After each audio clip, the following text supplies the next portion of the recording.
एक फॉर्मूला बहुत दिन पहले मेरे समझ में आया था कि कौन सी कंपनी अच्छी है और कौन सी कंपनी बुरी है।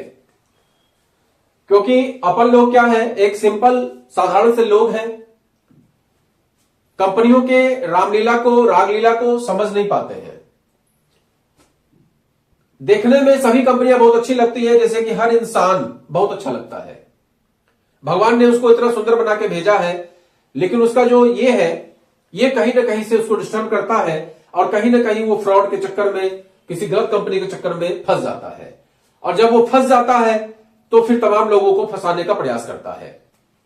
आज ही सुबह हमारी बात हो रही थी, दिल्ली में क्राइम ब्रांच में इंस्पेक्टर के पद पे है। जब उन्होंने कॉल किया और उन्होंने ये बताया कि मैं फलाने कंपनी में फंस गया, मैं फलाने कंपनी में फंस गया, तो मुझे बड़ा ताज्जुब लगा कि एक एजुकेटेड पर्सन भी इस काम को समझ नहीं पा रहा है। तो मैं आपसे एक छोटी सी बात समझाना चाहता हूं कि कौन सी कंपनी अच्छी, कौन सी कंपनी बुरी। क्योंकि अपने यहां का जो एजुकेशन सिस्टम है, मैं किसी चीज की बुराई और भलाई पे बात नहीं करता, लेकिन अपने यहां का जो एजुकेशन सिस्टम है, वो एजुकेशन सिस्टम ही कहीं ना कहीं से गड़बड़ है। वो एजुकेशन सिस्टम ऐसा बनाया गया है कि आपको नौकर बनाया जाए। ये मैकले की पद्धति थी, उस पद्धति के अनुसार उसकी पद्धति में यह था कि आपको नौकर बना दिया जाए। तो उस पद्धति को भारत में लागू किया गया, अंग्रेजों ने लागू किया और हम उसको एज इट इज आज भी ढो रहे हैं। हमारी जो वैदिक सभ्यता वाला एजुकेशन सिस्टम था, जिसमें हम लोगों को मालिक बनना सिखाते थे, हम लोगों को ज्ञान देते थे, आज लोगों को ज्ञान थोड़ा दिया जा रहा है। आज लोगों को एक सब्जेक्ट में माहिर कर दिया जाता है कि कैसे भी करके साइकिल का पेच खोलना तुम सीख जाओ। मुझे याद है हमारे यहां एलएमएल की कंपनी हुआ करती थी, उसमें बहुत सारे मित्र हमारे काम करते थे। उनसे एक बार हमने कहा कि भाई हमने स्कूटर लिया है, तो क्या तुम स्कूटर को खोल सकते हो, बना सकते हो, अगर कुछ उसमें दिक्कत हो जाए तुम बता सकते हो? बोला ना भाई, हमें तो उसमें कुछ आता ही नहीं है।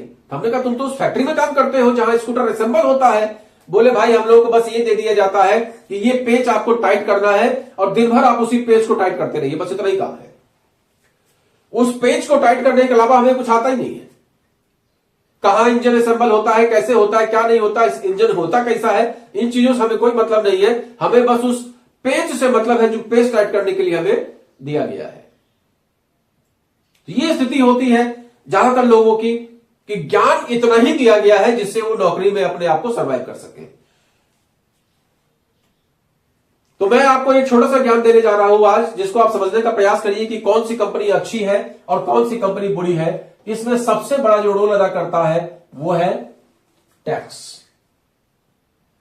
अगर कोई भी कंपनी आपको टीडीएस काट के पैसा दे रही है, इसका मतलब वो कंपनी गवर्नमेंट के निगाह में है।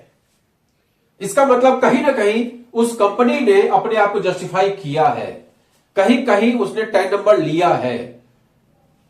तो निश्चित तौर पे वो कंपनी में भी अच्छी हो सकती है। क्योंकि कई बार हमने देखा है कि कई कंपनियां टैक्स भी काटती हैं, उसके बावजूद भी लोगों के साथ फ्रॉड करके बैठ जाती है। लेकिन कोई कंपनी जो टैक्स काट ही नहीं रही है, अभी भारत में ऐसी बहुत सारी कंपनियां हैं जहां पे आपको 40,000 का पे आउट अगर बनेगा तो सीधा आपके अकाउंट में ट्रांसफर हो जाएगा।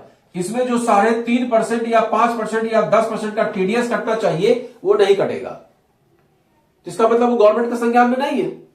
अब जब गवर्नमेंट के संज्ञान में नहीं है, ये टैक्स के उसमें नहीं है, इसका मतलब वो कहीं से भी सही कंपनी नहीं हो सकती। आप समझ लीजिए कि आपका गलत जगह टाका भिड़ गया है। तो सबसे पहला पॉइंट कि कोई कंपनी अगर टीडीएस काटती है, इसका मतलब वो कंपनी सही है। टैक्स का काटती है तो इसका मतलब वो कंपनी सही है। अब टैक्स काटती है, यह भी ध्यान देने वाली बात है कि टैक्स टीडीएस तो काट लिया लेकिन गवर्नमेंट को सबमिट नहीं किया। अब ये आप कैसे समझेंगे? बहुत आसान है समझना। अपना पैन नंबर, एक आईडी पासवर्ड बनाइए पैन नंबर से गवर्नमेंट के साइट पे जाके, इनकम टैक्स के साइट पे जाके, और वहां पे अपना आप चेक करिए कि आपका टीडीएस कटा है कि नहीं कटा हुआ है। और अगर नहीं ये सब आता है तो किसी भी वकील जो इनकम टैक्स का काम करता है या जो लोग इस सिस्टम से जुड़े हुए हैं, मतलब जो टैक्स से रिलेटेड वर्क करते हैं, उनके पास जाके आप बोलिए कि सर ये हमारा पैन नंबर है, इसमें जरा चेक करिए, हमारी कंपनी ने ये टीडीएस काटा है, 6 महीने से काट रहे हैं, क्या वो गवर्नमेंट के पास जमा भी हो रहा है या नहीं जमा हो रहा है? तो आप देखेंगे कि कई सारी कंपनियां तो टीडीएस काट लेती है लेकिन गवर्नमेंट को जमा नहीं करती है।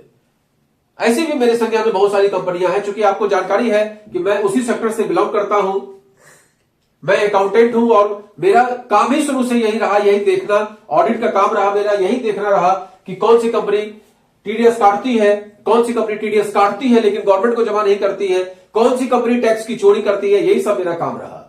तो मैंने देखा कि बहुत सारी कंपनियां टीडीएस काट भी लेती है लेकिन गवर्नमेंट को जमा नहीं करती है। तो आप जैसे ही अपना पैन नंबर उसमें डालेंगे, वहां दिखा देगा कि आपका डब्बा गुल है, कुछ भी जमा नहीं है। इसका मतलब आपका नंबर जो है गलत लग गया है, आप जो है गलत कंपनी से जुड़े हुए हैं।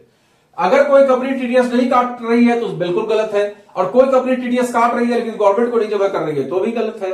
अगर वो टीडीएस काट के गवर्नमेंट को कम जमा कर रही है तो भी गलत है, टाइम टू टाइम नहीं जमा कर रही है तो भी गलत है। कुल मिला के टैक्स एक ऐसा सब्जेक्ट है जहां पर आप किसी भी कंपनी को चेक कर सकते हैं कि वो कंपनी सही है या गलत है। अच्छा लगे तो इस वीडियो को ज्यादा से ज्यादा लोगों को शेयर करिए, जिससे लोगों को जानकारी मिल सके कि कौन सी कंपनी अच्छी है, कौन सी कंपनी बुरी है। और आपको जानकारी के लिए बता दें, कई सारे लोग ऐसे हैं जिनको अच्छी तरह से पता है कि वो गलत कंपनी में जुड़े हुए हैं, उसके बावजूद भी सीना ठोक के कहते हैं मैं सही कंपनी से जुड़ा हुआ हूं, मैं बहुत अच्छा काम कर रहा हूं, मैं सही कंपनी से जुड़ा हुआ हूं, मैं बहुत अच्छा काम कर रहा हूं। तो ऐसे लोगों का भगवान ही भला करे। जिस दिन वो बंद होंगे, जिस दिन उनको समझ में आएगा, उस दिन फिर वो भी कहना स्टार्ट कर देंगे कि भाई मैं गलत कंपनी में जुड़ गया था। तो कोई बात नहीं, ऐसे लोगों का भगवान भला करेगा।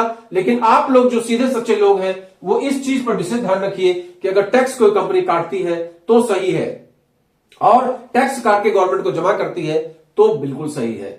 बाकी भगवान भरोसे। जय सिया राम, गुड एमसी।